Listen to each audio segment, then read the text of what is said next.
Sistem pengolahan data elektronik merupakan metode yang menggunakan teknologi komputer untuk mengolah data secara otomatis dan efisien.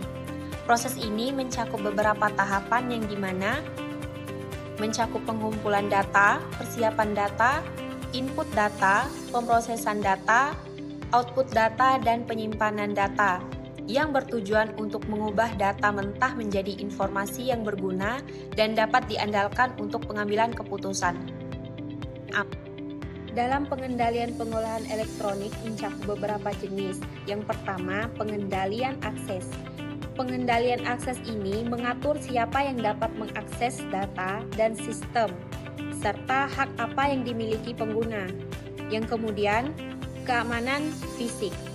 Keamanan fisik ini melindungi perangkat keras dan fasilitas tempat data disimpan dari ancaman fisik seperti pencurian atau kerusakan. Selanjutnya, keamanan operasional. Keamanan operasional ini menjamin bahwa prosedur operasional menjaga integritas dan keamanan data selama proses pengolahan. Dan yang terakhir, manajemen resiko. Manajemen resiko ini dapat mengidentifikasi, mengevaluasi, dan mengendalikan resiko yang terkait dengan penggunaan teknologi informasi.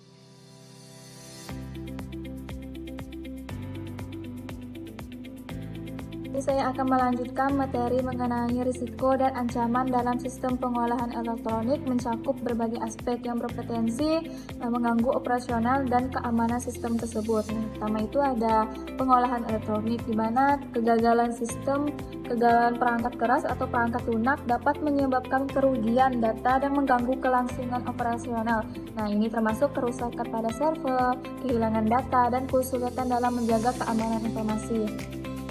Nah, yang kedua itu ada kesalahan manusia. Nah, salah pengoperasian oleh pengguna dapat menimbulkan masalah serius. Termasuk kesalahan dalam pengolahan data dan pengaturan sistem yang tidak tepat. Yang terakhir itu ada ketergantungan pada pihak ketiga. Penggunaan layanan atau perangkat dari pihak ketiga meningkatkan risiko karena masalah keamanan pada pihak ketiga dapat mempengaruhi data organisasi. Selanjutnya itu ada ancaman terhadap sistem pengolahan elektronik. Yang pertama itu adanya serangan siber. Nah, ancaman ini termasuk serangan dari hacker dan teknik phishing yang bertujuan untuk mencuri data atau merusak sistem. Nah, serangan ini semakin sering dengan pengembangan teknologi.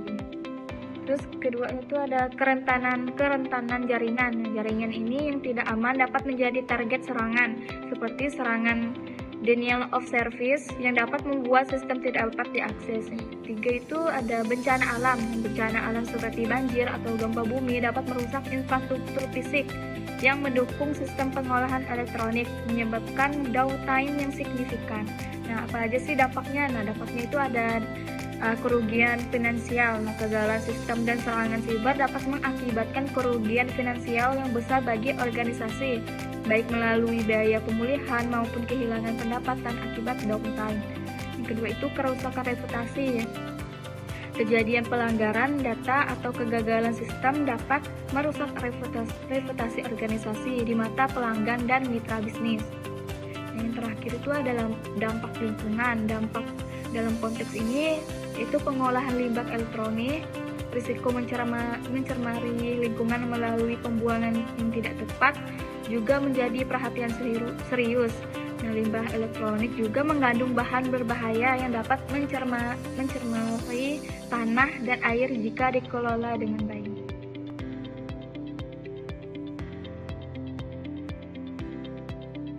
Keamanan dalam sistem pengolahan elektronik. Keamanan sistem bukan hanya soal melindungi data, tetapi juga menjaga integritas, ketersediaan, dan kerahasiaan informasi.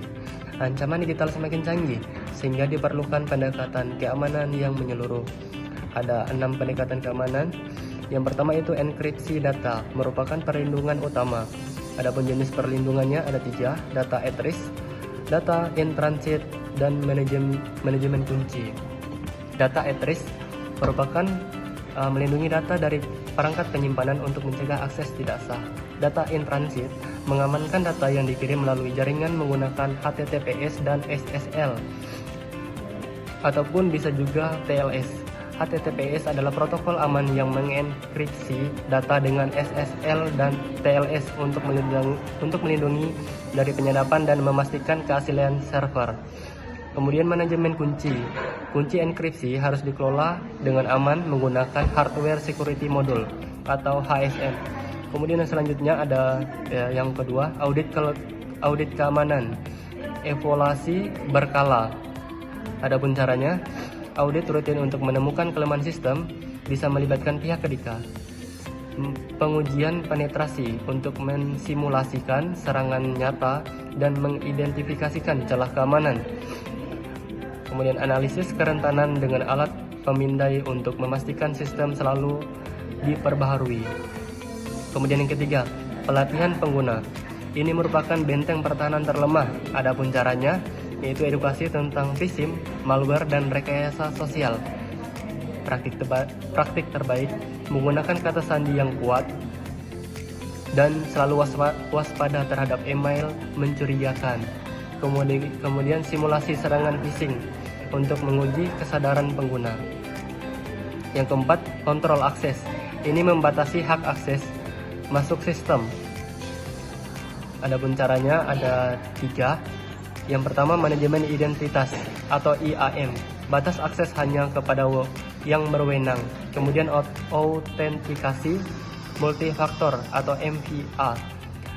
Tambahkan kode verifikasi untuk meningkatkan keamanan. Yang ketiga, freeware atau IDS, memblokir dan mendeteksi upaya intrusi atau upaya masuk. Kemudian yang kelima, keamanan fisik. Caranya, membatasi akses ke ruang server, mengawasi atau melakukan pengawasan menggunakan CCTV untuk mengamankan perangkat keras dan lingkungan ruangan sistem. Yang keenam, yang terakhir, keamanan dalam mengembangkan perangkat lunak, yaitu dengan cara pengujian keamanan aplikasi sejak tahap pengembangan, pengecekan kode program untuk menemukan celah keamanan, dan menerapkan langkah-langkah tadi yang sudah saya jelaskan untuk dapat membantu organisasi melindungi data dan sistem mereka dari ancaman digital yang terus berkembang.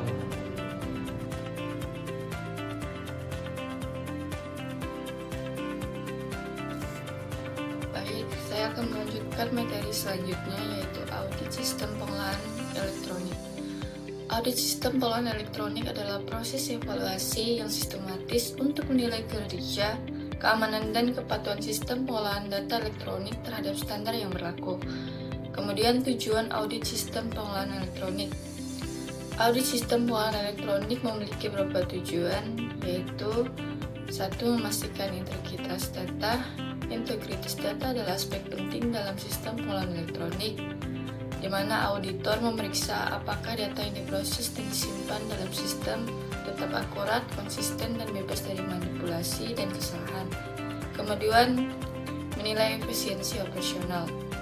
Proses audit membantu organisasi mengidentifikasi area yang kurang efisien dalam pengolahan data elektronik.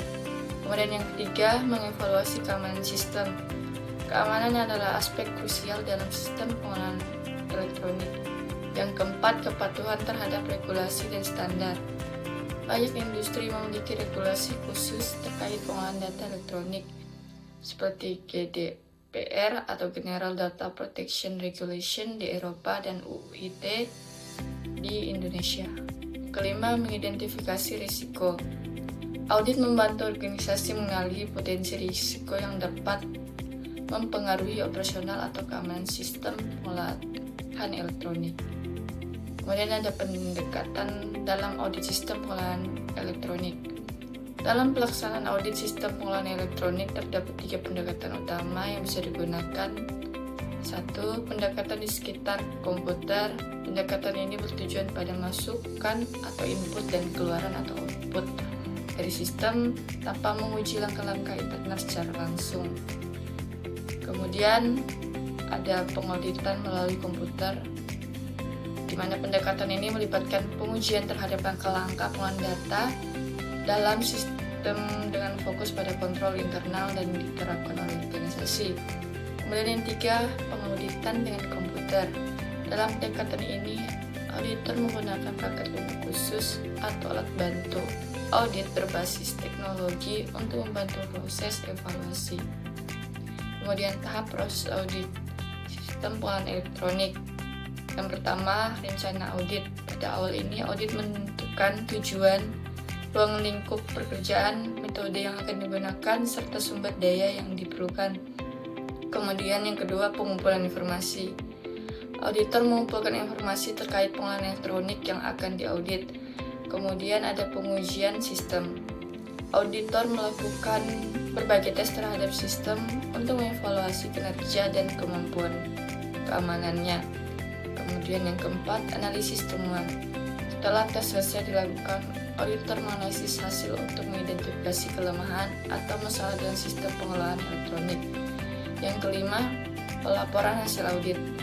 Auditor menyusun laporan audit yang berisi temuan-temuan utama, rekomendasi perbaikan, serta kesimpulan tentang efektivitas dan keamanan sistem. Yang keenam, organisasi melakukan rekomendasi perbaikan berdasarkan laporan audit untuk meningkatkan kinerja dan keamanan sistem mereka. Kemudian ada manfaat sistem pengolahan elektronik. Yang pertama, meningkatkan kepercayaan pengguna. Kedua, mencegah kerugian finansial. Ketiga, memperkuat kepatuhan regulasi. Yang keempat, pengambilan keputusan berdasarkan data akurat. Sekian dari saya, terima kasih. Baik, kesimpulan dari video ini yaitu sistem pengolahan elektronik merupakan komponen vital dalam manajemen.